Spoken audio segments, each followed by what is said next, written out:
away there. Bjorn. Fans certainly love the attempt there. And yet it comes to nothing there from Sonnet, and she'll scream at the referee about it. My college coach always said, don't go through the legs. The other players got the body position on you, can body you off the ball. Jakobsen does just that, wins possession back. So Blackstenius, her night is done. Making their fourth change, Sweden Anna Onvegård, 22-year-old, number 11, just burst onto the scene last couple of years in the Swedish league. She actually moved mid-season to Rosengård, scored 9 goals in 9 games as they won the title. 14 goals this year, was the most in the Swedish league, and struggled to get off the bench in the World Cup. And also going to get Julia Karlinas, 26-year-old, making just her 4th international appearance, was not a part of the World Cup squad. With Onvegård coming in, she's not as pacey as Blackstenius up top. She's a better combination player, and I think with Kulashi underneath, that's something that Sweden can look to try to utilize as an outlet. Because right now the U.S. has had Sweden pinned in. They can't even advance past halfway. Thank you. Correction. The last substitution was Sweden's change.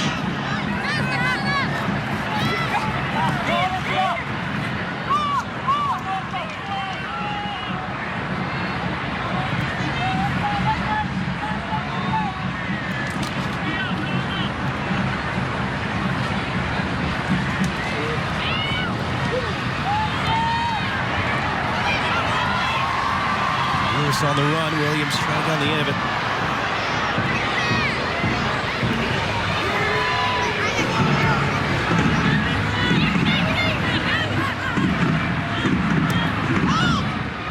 And that last play by Sam Hughes is going to be the evolution, I think, of her as a player. She's so good. You saw how strong she's bodying off players trying to make a challenge, but then it's slowing down and putting some texture on that final ball. Goes for Jakobsen now. And her cross off the knee of Sauerbrunn out for a corner.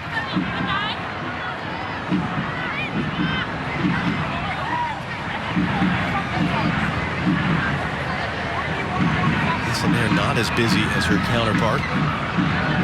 Just one save that she has had to make tonight. This is outshot Sweden 13-4. 10 of those 13 on target. We've seen this earlier in this half where they're trying to drop this ball right on top of her and all the traffic, and Anderson to take it. They're slammed into her left post, trying to keep it out on the last one. They're looking for the same thing.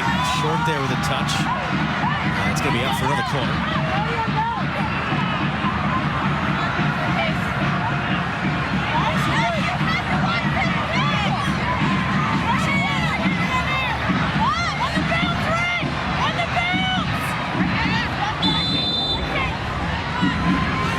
Koroleva, the referee, is just going to try to manage some of this.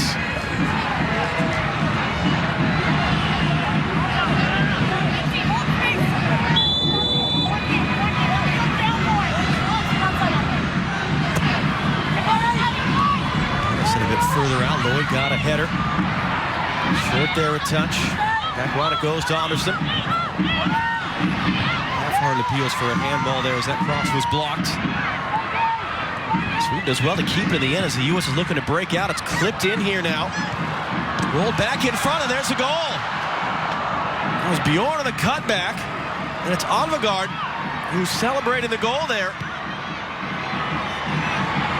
Been scoring tons of goals in the Swedish league, and with 15 minutes to go, the Swedes are on the board here in Columbus.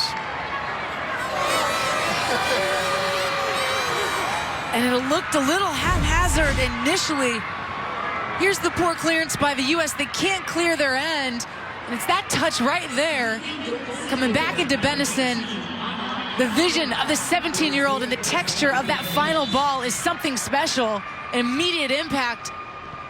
Bjorn gets around the edge, and then you've got 2 runners from Sweden converging at that near post. And it's Onvegård who gets the tap in. But that is something special.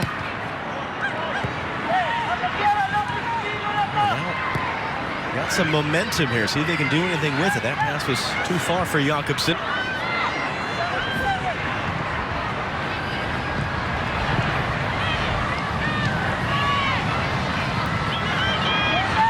Sauber with Kalashi there pressuring, gets it away for Sonnet.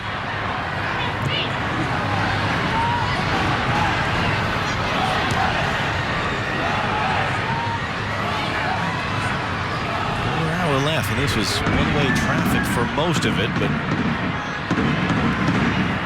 see if that goal changes anything or not.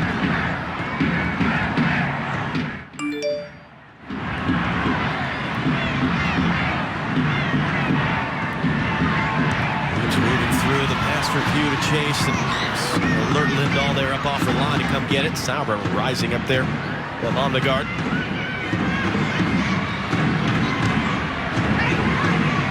The U.S. just continues to pick off possession from Sweden and those entry balls that they're trying to slice through the center of the park.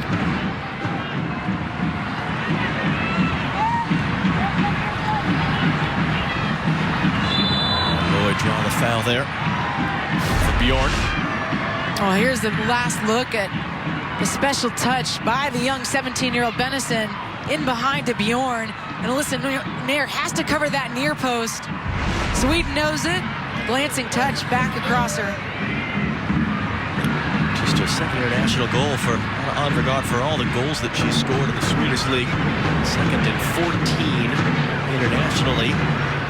Last was a year ago.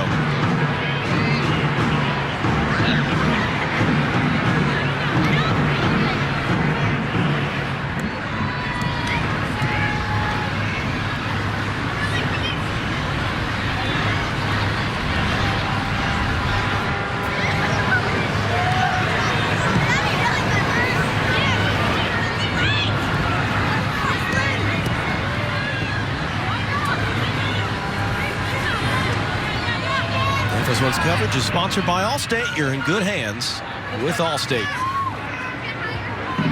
Just trying to close out a victory on the opening night of the Vlatko Andonovski era. Lloyd 2 goals and an assist. Kristen Press got the other. They brought the subs in. Here's the second half has gone along on a cold, below freezing night here in Columbus, Ohio. And credit to the fans here that did come and did stick it out. You see Anna Anvergaard there. Scored that goal a few minutes ago. Shutout bid for Melissa Nair tonight. Something caused some more trouble. Short was pitching up there, and that ball came up over the top, and now Sauber and Nair not on the same page. It's an empty net. It's a second goal. Anvergaard there as Jakobsen played the ball inside. And all that good work from the U.S. at the back tonight undone in pretty quick succession, and all of a sudden it's a one-goal game.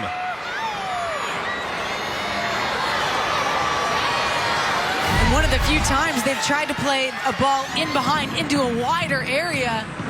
This ball is laced by Bjorn in, and then Nair off her line. The poor communication between her and Sauerbrunn. She's trying to just shepherd that ball back to her goalkeeper, body off her player, but Jakobsen gets that touch on it, and then Nair way out of position, and Anvergaard with a cool finish because they were still a defender to beat.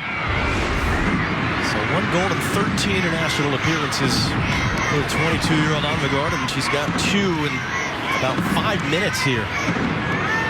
Coming on as a sub, and how does the U.S. react to this?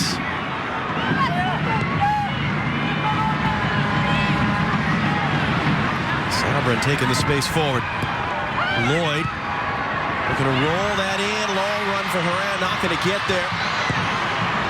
Erickson cleaning that up with Lindahl. Well, that's how you react. Becky Sauerbrunn taking a positive touch, playing a positive pass. Carly Lloyd checking off that back line. Horan got herself back on side, going to play into the space for Williams to chase. She's going to get there. Lynn Williams, Pugh's making the first run, cut back into the middle. No one there. Except for Benison. Short stepping forward to pick off the pass. Jakobsen goes to ground. Short went down as well. It's going to be a penalty.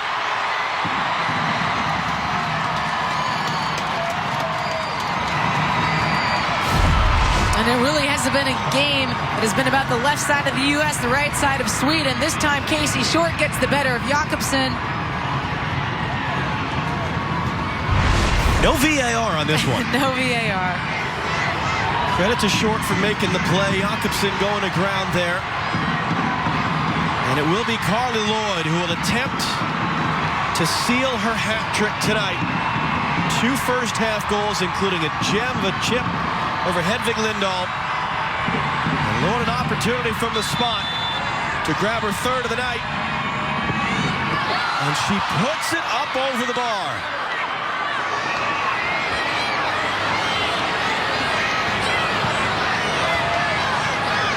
Did not see that coming.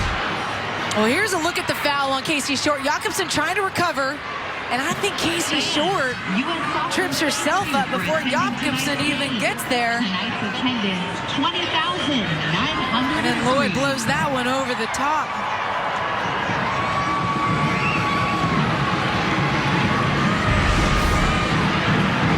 Frustrated Carly Lloyd after that one.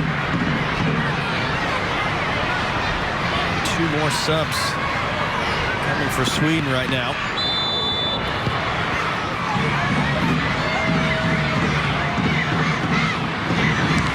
Samuelsson, who's on now, a player that had been a regular for them at the 2015 World Cup and the Olympics. A series of injuries keeping her out from this last World Cup, her first appearance in over a year for a former teammate of Heather O'Reilly's at Arsenal. And Yanogi as well coming on. She's made her debut in January and has been climbing the charts quickly.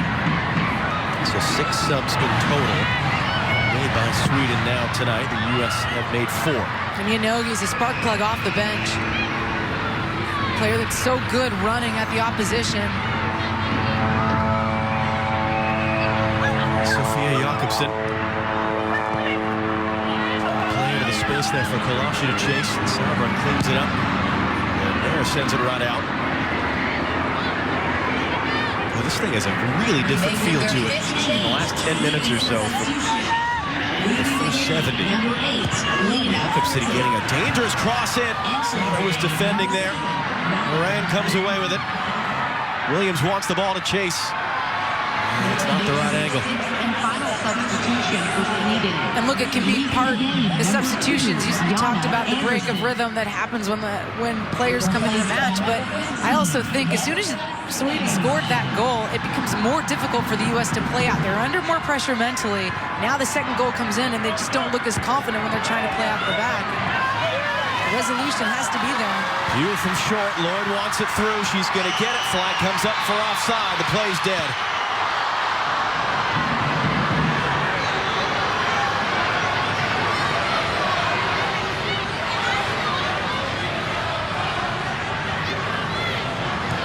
Well, you said in the first half, as you take a look back at the offside decision here. And the ball just comes late. No pressure on Pugh. You know where Lloyd's going. Put that ball out earlier. Samuelsson not able to connect the pass with Yanogi. When it was 3-0 early, you said, listen, if you're Sweden, don't shut it off. Keep going. You're going to learn from this. Is it similar for the U.S. now? Yes. Just keep going, learn from it, even if you're making mistakes. Exactly. You're exactly right, John. And that's playing under that pressure when things aren't going as smoothly. Can you still be brave and play out of the back? Can you still be smart in the decisions that you're making to allow your team to find space, to break down the opposition? That's going to be the challenge with any manager coming in to tell his team to continue to play the way he sees them ultimately playing come Olympics. We'll have a game this weekend in Jacksonville against Costa Rica. That will end up the year. You see the U.S. men will be in action here in FS1 a week from Tuesday against Cuba. As the American soccer year comes to a close. MLS Cup this weekend. We saw the NWSL final recently. USL final coming up this weekend as well. We'll rest up and load up and go back at it in 2020. That broke down there for Jakobsen. Pugh stepping in. Sabra again looking to play a direct pass, but it's out past everyone. A different look for Sweden with some of these substitutions with Kalashi in that 10 role. Very different from Asllani. She's not as slashy as a player, but she's going to connect. And you're seeing what impact Benison can have. Different questions being asked of the U.S. right now. Again over the top. Short trying to recover on the ball for Jakobsen. Who gets across in the middle. Dawn Kemper was there. Jakobsen with the speed to keep it in play. Then trying to get the middle for Kulashi. Flag's going to come up for offside as Yanogi was trying to get herself back onside. Catherine Nesbitt, who was an assistant referee at the World Cup, making that call. Well, what's he thinking now? First half, you said he would be just, thank you, I'm happy at 3-0. What does he think about things now? He's like, hold on, give me the W in my first cap as a manager. No, I mean, with this team, I think you've got to continue to encourage them to play out, but you're sitting up 3-2, 5 minutes left in the match. You also have to have end-of-the-match tactics, and that's something that's important. Sauerbrunn stepping in there. He was able to keep under pressure, couldn't connect the pass with Pugh. I guess this is going to have a few more grays by the end of his tenure. It always seems to happen, doesn't it?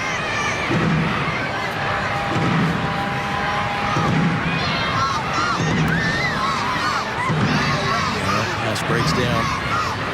Bjorn, who slid back to center back for a midfield position with these subs here in the second half.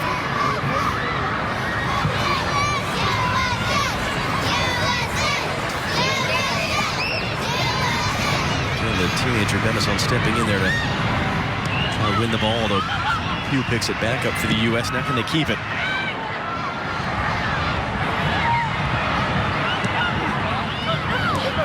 Well, to step forward there, flying through in the end. In fact, Samuelson is now popping up on the right side, and Gloss has switched to the left back.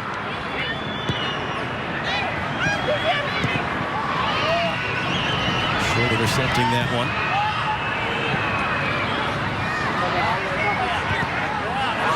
You couldn't quite pull off that move, but wins a foul in the end. Peter Gerhardsson, the Sweden coach, popping up off his seat to bark at the referee about it. And one of the things the U.S. did well in that first half was changing it from one side to the other. They've been stuck on this left side for the last 10 minutes or so.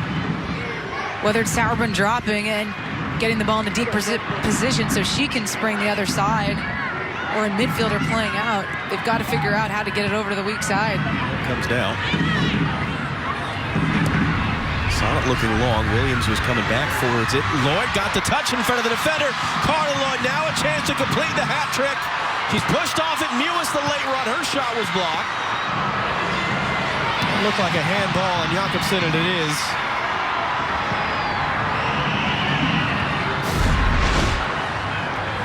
Well, initially I thought this was going to be a poor pass, but Carly Lloyd does incredibly well to beat it. Eriksson there, and then cuts across the middle. I think she's got to release that ball sooner. But you can't blame her for thirsting for that one. She's had such a good night.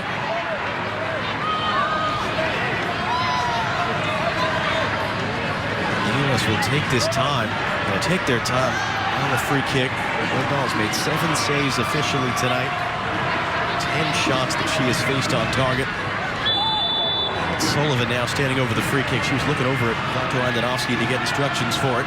Everyone back to defend for Sweden. They've left no one up for a counter. Clipped in Lloyd in the area.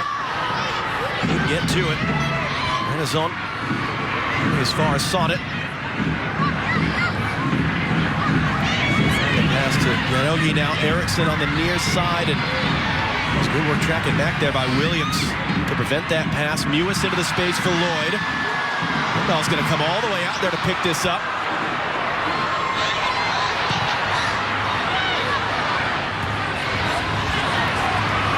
Into the 90th minute now. Heard from downstairs of 2 minutes. Stoppage time on the way. Well, really, all said and done, it's a pretty fun night. 5 goals tonight. We've seen interesting things from both of these teams. Great rivalry renewed. The pressure again. Williams picking it up. With Sullivan doing the work up front. And it's going to be a free kick for the U.S. and a yellow card coming out. Helena Eriksson showed it. And it's become incredibly open in these waning moments. The clip on Williams. The U.S. just lost a bit of the control of the match in the second half.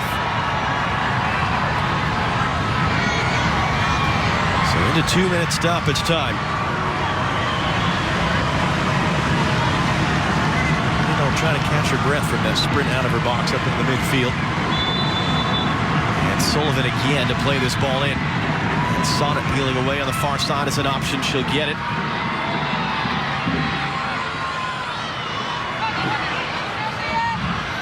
She'll just stick this thing in the corner and try to milk some seconds.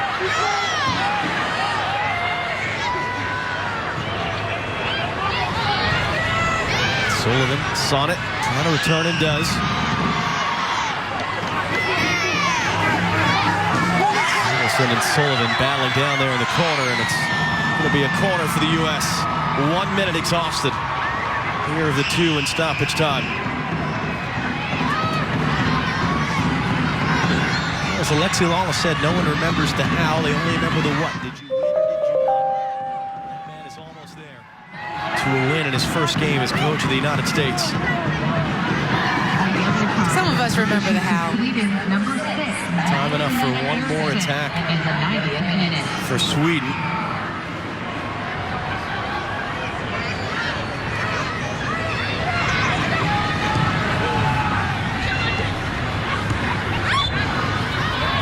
There, committing a foul, coming up over the back of Sonnet.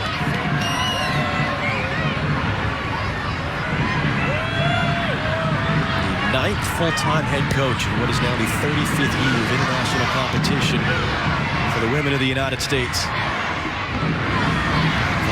Vlatko Andonovski inheriting a World Cup winner, taking over for a FIFA World Coach of the Year. Get a W on opening night. Yes, he can. There's the final whistle. 3 first-half goals, enough to withstand the second-half surge from Sweden. And a 3-2 win for the United States. Getting life underway under Vlatko Andonovski.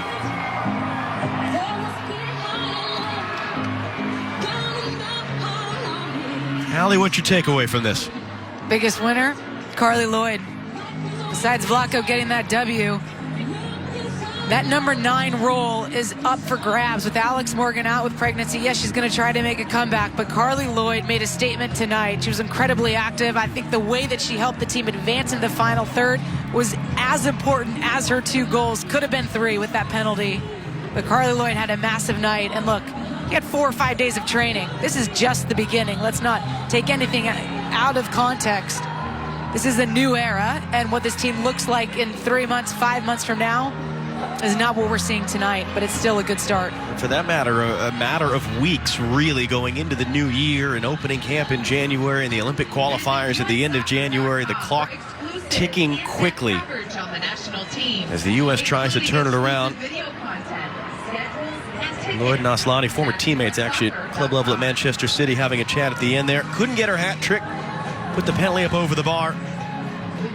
But 2 goals and an assist for her. And a win for Vlatko Andonovski in his first game in charge. His second game will come this weekend against Costa Rica. Well, that's all for us tonight here in frigid Columbus. For Sarah Walsh, Heather O'Reilly, Alexi Lawless, Alex Curry.